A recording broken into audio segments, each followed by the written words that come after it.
Hello, this is Nephilos, creator of Reflections in the Darksome Mirror. It is my honor to welcome you to Tale of the Manticore. The following podcast is intended for a mature audience. Listener discretion is advised.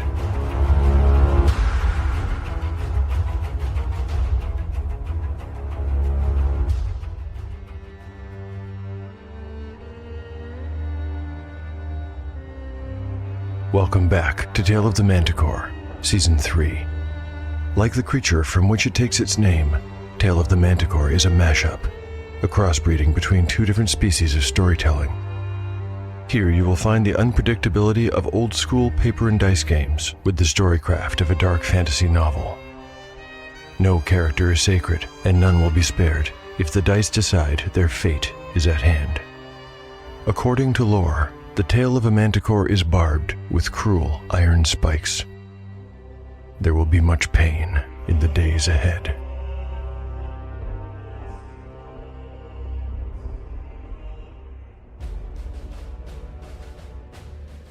Last time on Tale of the Manticore.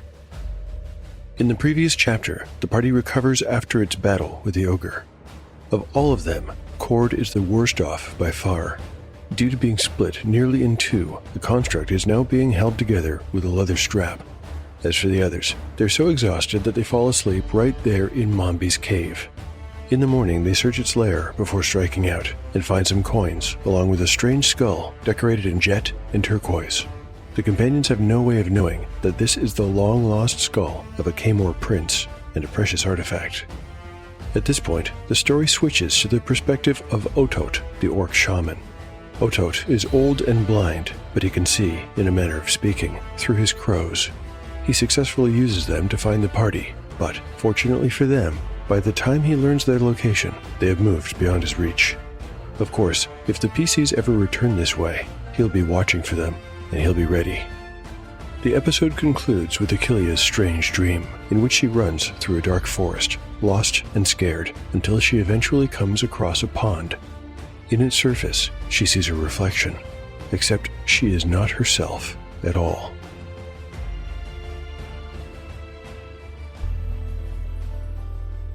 Chapter 14, Part 1, Day 1, Dawn.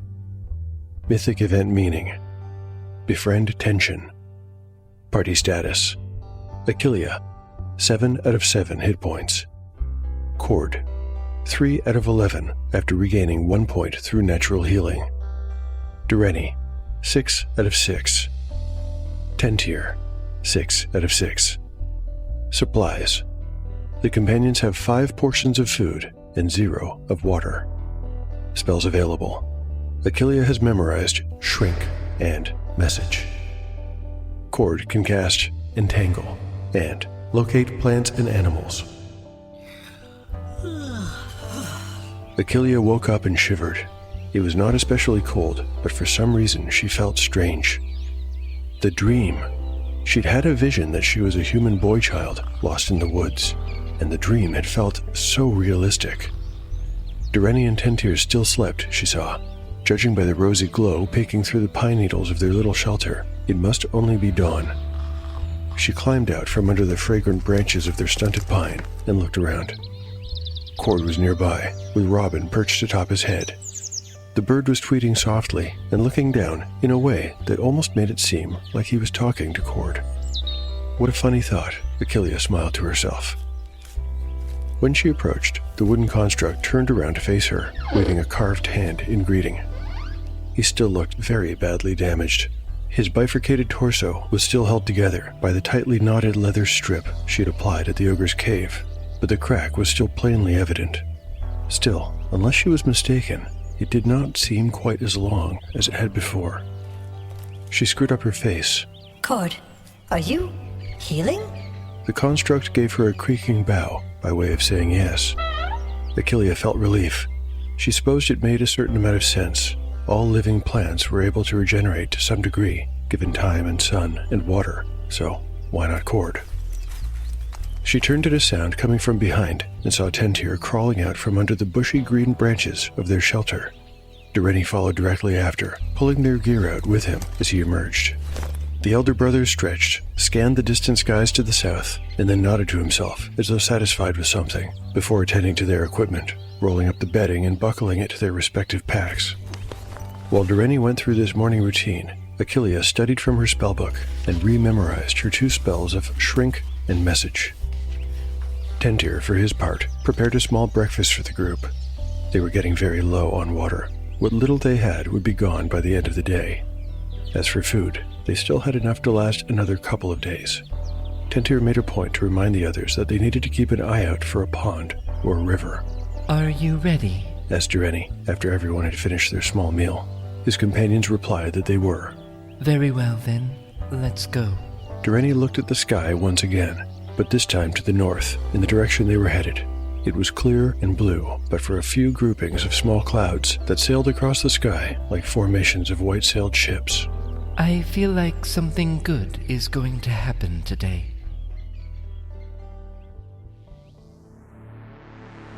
Something good is going to happen, because this episode is a level-up episode for Dureni. As a second-level character, he'll get new hit points and enjoy a chance for stat increases.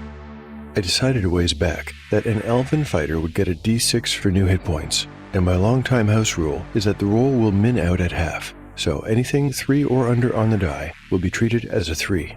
Here's the roll. A 1 on the die will get raised to the min out of 3. Dureni goes up to a still respectable 9 hit points. Chances for stat increases are next. For this, I go through each attribute and roll a d6. On a 6, that attribute goes up by 1 point. Let's begin. Strength. A 5 is no good.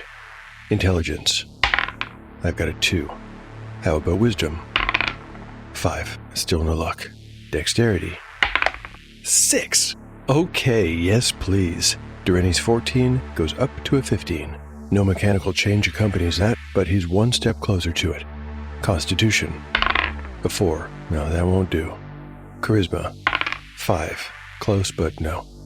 Well, that level up was okay, but I hope the PC's luck will be a little better as we make the rolls for today's hex crawl. For weather, on a d20, I've got a 7. I think those fleets of white clouds the PC saw in the morning turn into an armada of dark gray by late morning, and the sky is threatening rain. Using the same die, I'll roll a stumble upon. A 4 means nothing out of the ordinary is discovered. Next comes the roll for wandering encounters. A 5 or a 6 on a d6 will indicate there is one. The roll? I got a 6, which means there will be one. But you know, I think I need to go away and make a new encounter table now that the PCs have passed out of Black Cloud territory. Hang tight. Okay, I've made a new table. It's posted to taleofthemanticore.blogspot.com for those curious to see the full spectrum of what might have been. Here comes my roll on a d10. I've got a 6. That's going to make for a very interesting encounter, but there's still a bit of housekeeping to do before I can go back to the narrative. The PCs are running out of supplies, and my copy of the expert rules says a party can forage while traveling with a 1 in 6 chance for success. Those aren't very good odds, but it occurs to me that Cord has the spell Locate Plants and Animals, so he could be of enormous help if he used the spell to aid their search. I'll say that by using the spell, the chance to find food will increase to 3 in 6. Because the spell itself can't really fail, a roll of 4 to 6 will mean that there is none of the sought-after type of food around. Anyway, let's toss this die. I got a 3, so that means that, with Cord's help, the PCs do find food. Oh, one quick thing. It occurs to me that some listeners might be wondering, why didn't Cord use this spell to help avoid the crows? The answer is that I didn't think of it at the time. And if I didn't think of it, neither did Cord. This is a game after all, but I'll try to be a little more on the ball going forward. No promises on that. Anyway, I'm itching to get back to the story, so I'll make any ancillary dice rolls off mic. For now, let's rejoin the PCs and see what they found. Chapter 14. Part 2. Day 14. Afternoon. Mythic event meaning. Befriend tension. Party status. The party status is unchanged with the exception of Dureni, who goes up to 9 out of 9 hit points, and with Cord, who has used the spell Locate Plants and Animals. Cord, You truly are a marvel, said Achillea, beaming. What other secrets are you hiding from me? Cord shrugged. His painted face showed only the same mild expression he'd always did. But somehow, Achillea felt that he was grinning on the inside. By some feat of magic, the wooden construct had led the companions directly to a desperately needed source of food. It was a raspberry bush, nestled in a small grove of dwarf pines, and it was fairly bursting with fruit. Achillea did not hesitate. She practically plunged into the bush, picking berries and shoving them into her mouth one after another. Perhaps because of all they had been through, the terror and the hardship, she allowed herself to become a little girl for the moment and started laughing between mouthfuls. Tentir was right behind her, tossing berry after berry into his mouth and laughing along with Achillea. Dureni ate as well, but he was not one to act like a child, and he tempered his enthusiasm. The three of them had each consumed a full handful of berries and had waded a good way into the bushes when a great buzzing sound erupted from the dense leaves. In an instant, there were such sounds all around them, zipping past their ears. It was as if they had disturbed a hive of wasps, which is exactly what they thought they had done. Tentir thrashed about, swatting at the air. If these were wasps, they must be enormous. The sounds they made were too low and too loud for any common insect. Suddenly his hand connected with something large, and before his eyes, a tiny person appeared in front of him, hovering in the air, right in front of his face. Wings like bees' wings thrummed madly from its shoulders. The little person, it was hard to say if it was male or female, despite wearing very little in the way of clothing, had a red welt on the side of their body and face where Tentir had hit them. Directly after this one tiny person appeared, another popped into view. Then another, and another, until 7 miniature persons flitted and hovered in the air in front of the companions and above the raspberry bush. One of the little fairy folk had black hair twisted above its head in a coil. Perhaps it was the leader of the group, for it flew right up to Tentir's face and poked the elf in his forehead with an accusing finger. Steal our food and strike our sister, will you? You'll pay dearly for that, elfling. Tentir sensed his older brother move behind him and correctly anticipated Dureni's intention. No, Dureni, wait! Stay your blade. There was a barely perceptible click as the other elf's blade slid back into its scabbard. Tentir let out a breath of relief. He held up his hands, painted a guilty red with berry juice. I beg pardon, he announced. All of us apologize for eating your food. We had no idea it belonged to anybody. Is that all you have to say? Asked the black-haired fairy. His little arms, the size of Tentir's fingers, were crossed in front of his bare chest, while he bobbed in the air, his wings a-thrum. No, that is not all. I apologize, most of all, to your sister. I thought she was... Tentir cut himself off here, thinking these beings might not appreciate being mistaken for wasps. I mean, I didn't know what was happening. The one he had slapped, yet rubbed her side and wore a maudlin expression, even though it was clear that the injury was not so bad. Her skin was already returning to its previous milky color. The leader rotated in the air so that he faced her. Will that be enough to satisfy you, Tana? Let's take a step back for a moment and talk about how we got here, before we figure out how the encounter will proceed. As you'll have guessed by the last status update, the raspberry bush was discovered by Cord through his use of the spell Locate Plants and Animals. I then combined this occurrence with the result of my wandering encounter roll of 6, which on my new table indicated that the party would come across a group of fairy folk. I chose to use sprites. By the book, sprites can't turn invisible, but I decided to give them this ability to give the encounter a little more pizzazz.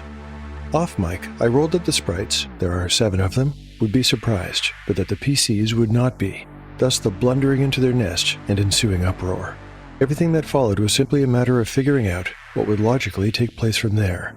All that brings us to the following question. Will these sprites accept Tentir's apology for eating their food and striking one of their number? A reaction roll will provide the answer. I'll roll 2d6, and, oh look at this! Tentir has a charisma bonus of +1. Okay, I'll say that along with his apology and obvious effort to keep the peace, this is enough to cancel out the bad first impression he made. It's a straight roll then. Higher is better. Here we go. A 7. Okay, I can work with that.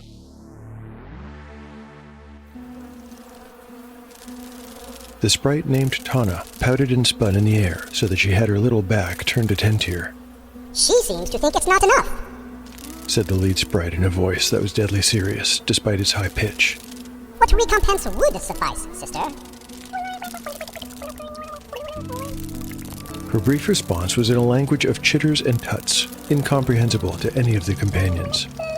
After she concluded, the leader nodded agreement and turned back to Tentir.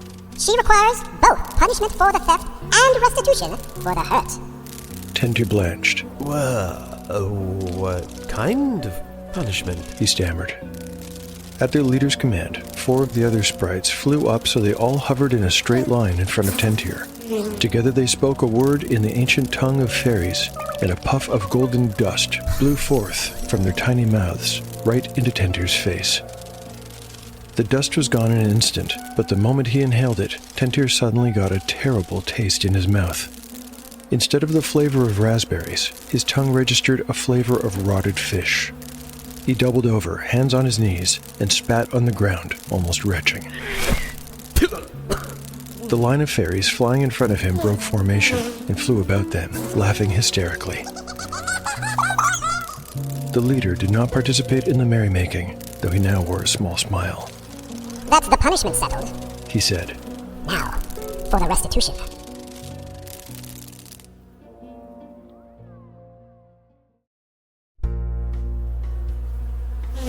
Achillea did not find anything funny about the fairy's mirth. Quite the opposite. It came across as both mean-spirited and a little hysterical, and it made her feel that something awful was about to happen. She tensed, wondering how quickly she could draw a dagger if she needed to.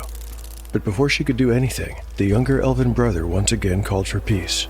Throwing out an arm even when he was doubled over, he managed to croak. No, it's all right. Tentir straightened and wiped his mouth with the back of his hand, looking a little ashen. What else will you have, fairy? The lead sprite did not hesitate. We will take your salt in compensation for your attack on my sister. My what? Asked Tentir, genuinely perplexed. You are carrying a quantity of rare mountain salt. You must give it to us. Dureni and Tentir knew that fairy folk considered salt to be more valuable than gold, but they were at a loss. We carry no salt, said Dureni. The halfling has some in her bag. Lead sprite archly, pointing at Achillea. Achillea was shocked, both to be referred to as a halfling and to the other claim, for she was neither a halfling nor did she carry any salt. She began to protest, but the lead sprite zigzagged in the air in front of her, buzzing his wings in her face. Don't try lying to me. I can smell it. Empty your bag, or suffer the same fate as your elf friend. The other 4 sprites flew up into line formation once again. Achillea chose the path of prudence and dumped the contents of her satchel onto the ground. Out came her tinderbox, her extra clothes that she had carefully wrapped around the jet and turquoise skull, since it had seemed somewhat fragile to her, the potion of gaseous form, several dozen coins, and then a tiny package wrapped in silk. Aha! Will you still deny it? Cried the lead sprite in triumph. Achillea suddenly remembered getting the gift from Fimgrim Atrish and putting it into her bag. It had been intended for her Vapi, but in all the chaos and upset, she had completely forgotten that it was there. Unwrap it, commanded the sprite, his tiny voice imperious. She obeyed, picking up the silk package and unwrapping it to reveal a miniature jar. Twisting off the lid revealed a small quantity of pink salt crystals. The fairies reacted visibly to this, buzzing and twittering to each other excitedly in their strange insectile tongue. Give it to me, continued the sprite. He didn't move. Instead, 2 subordinate sprites flew over to Achillea, and, with one of the fey creatures supporting the little jar on each side, they bore it away into the recesses of the raspberry patch. Your debt has been paid, stated the lead sprite. But by custom, I offer you a bargain before you depart. A bargain? Asked Achillea, bending to put her possessions back into her satchel. Is there anything you truly need? Something you would wager for? Without thinking of the possible consequences, Achillea blurted out. Do you know of a person named Odok? He lives somewhere to the north. There was more insect chatter between the sprites. Then the leader replied. We do not know this person.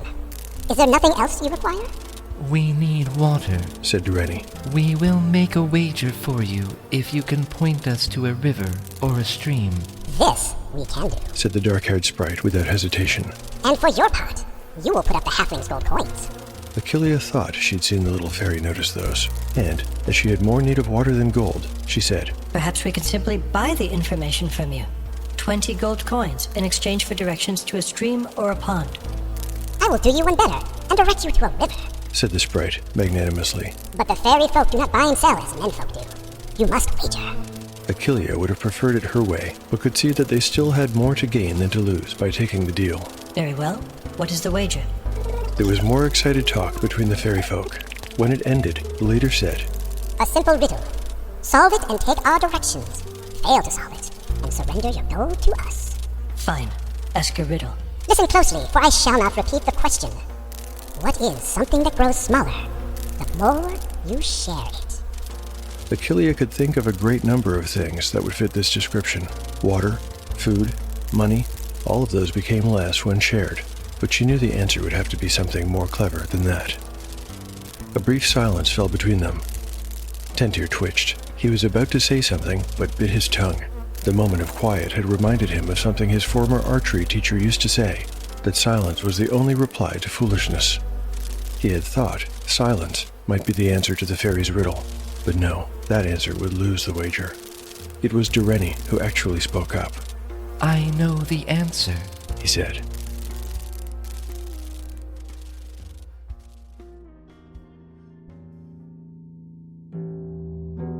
Dramatis Personae, Tentir. 5 days ago, If you aren't early, prompted Elmir, I know. said Tentir, sauntering up to his archery teacher. say it. If you aren't early, what are you? If you aren't early, you're late. You have an expression for everything, Elmir. That's because an expression often says exactly what needs to be said. Why are you late this time, Tentir? Tentir shrugged. I fell asleep under the big oak. It was sunny and warm, and I just forgot. It's no reason to get upset. I'm not so much upset as I am disappointed. Replied Elmir, Oh, that old quibble. said Tentir, rolling his eyes. To be honest, Elmir, the things we're working on, I'm past needing practice. A hunter is never past needing practice. Returned the archery instructor. Pick up your bow, draw, and let me see you hit the second target. Elmir pointed down the range to where a practice dummy had been tied to a post. A bored-looking boy stood a little way off to one side, waiting to fetch and return spent arrows. Tentir knocked, drew back, and fired in one fluid motion. The arrow sailed through the air and struck the target right in the flower pinned to the heart, which served as a bullseye. He looked at his instructor and bounced his eyebrows, as if to say, I told you so. Elmir grunted. This would have been a lot easier if Tentir had missed, but he kept a calm expression as he said, Very well, but can you do it while in motion? Try it like this. Turn your back on the target, spin, and fire. Elmir pantomimed the motion with an imaginary bow, Easy. said Tentir, and just like that, he copied the instructor's movements, spinning 180 degrees while drawing and loosing. Once again, his arrow struck true, burying itself in the target right beside the first. You're a good shot, Elmir conceded. and perhaps you are ready for something more difficult. But your attitude, Tentir, it needs working on. Finally. Huffed Tentir, ignoring the admonition. Elmir waved to the boy elf downrange. His job was to fetch arrows and run them back. Eventually, this boy would become a pupil. In years past, Tentir had done this same job, as had Durrani, before he was allowed to practice under Elmir. Hickam, work the rope on the swing target. Elmir called. Hickam was grateful simply to have a different task, and went forth eagerly. Although he had the good sense not to express it, he had noticed and was enjoying Tentir's little show of defiance. Before long, he had removed the stationary dummy from the range and was manning a swing rope to which a second, smaller dummy was attached. He looked back at Elmir, waiting for the command to give it a push. Elmir turned to Tentir. Let's see how well you do against a moving target. He waved at Hickam, who gave the swing dummy a shove. It followed its parabolic arch as it pendulumed from a rope tied to a tree branch hanging high over the middle of the range. Fire at will, Tentir. Tentir squinted briefly down his shaft at the target, trying to calculate where it would be by the time his arrow arrived. It was a tricky shot, because with each swing the range of motion slightly diminished, so it was always changing and therefore hard to predict. All the same, when he loosed, his aim was good. The arrow struck the target on one side, causing it to spin in the air. Hickam could not help but utter a clipped cheer, excited to see this show of talent. Tentir offered his bow to Elmir, wearing a smug expression on his face. Before he thought better of it, he said, "Why don't you give it a shot?" This went beyond cheek. It was plain rudeness. In the culture of the elves, elders were to be obeyed and respected, never challenged. Elmir kept his face calm, but his eyes betrayed his outrage. He took the bow. However, instead of calling Hickam to once again swing the dummy, he motioned for the boy to come over. Tentir, today you will fetch the arrows and set up the dummy. Hickam will practice archery in your place. Tentir's face registered shock and resentment. His lip curled. "Fetch your own arrows," he said. Even as the words came out, he knew that he had gone too far. Without another word, he stalked off, heading back home to wait for the inevitable consequences of his actions. Elmir watched him go, and said nothing. I feel a bit guilty ending the episode here, before Durrani has a chance to finish speaking, but I thought it might be fun to give you, the listeners, a chance to think over the sprite's riddle. Or perhaps, like Durrani, you already know the answer. There's another reason too. The whole idea of the fairy's riddle was to fulfill my current event meaning: befriend tension. Now, I think it's in keeping with that set of prompts to wait for the riddle's answer, but we don't need to wait for a new pair from the mythic tables. Here goes. I've got 83, assist, and 15, the innocent. Oh yeah, I know exactly what to do with that.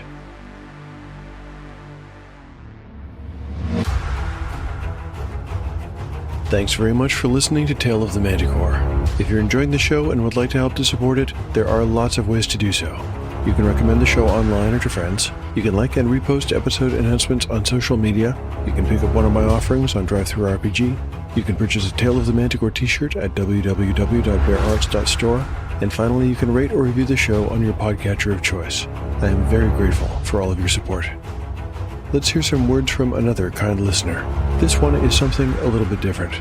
A while ago, I got an email from JMS, a listener who linked me to his blog, where he created a settlement using the Pendulum world-building tool. On his blog, JMS writes, Pendulum is a world-building assistant from one of my all-time favorite creators, John from Tale of the Manticore. John's podcast is the reason I first became interested in solo role-playing, and he's long been the inspiration for me combining my solo play with fiction writing.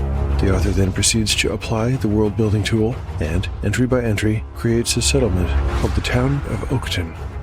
Thanks so much, JMS, both for the generous words of support and for sharing your creative work. I've already linked your blog from mine, but folks who'd like to check it out can get there directly by visiting myherobrain.blog. Thanks again, JMS. Thanks are also due to my amazing cast. In their usual roles of Durrani and Tentir are Kai Allen and Kevin Berenger.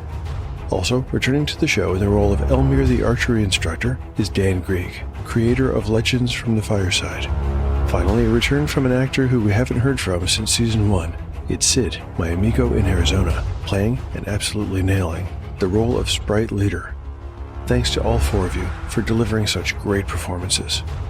Now, this is where I would usually drop my contacts and ways to get in touch, but instead, I'd like to introduce you to a podcast called Reflections in the Darksome Mirror. The creator, Nephalos, did the bumper for this episode. Reflections in the Darksome Mirror is a dark fantasy hybrid audiobook, and as with some other players in this semi-actual space, the creator uses his own game system.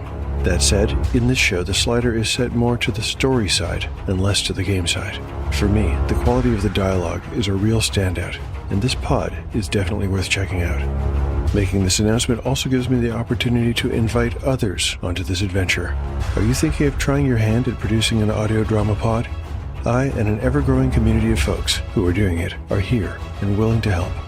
Don't be shy. Get started, get in touch, and let us give you a hand.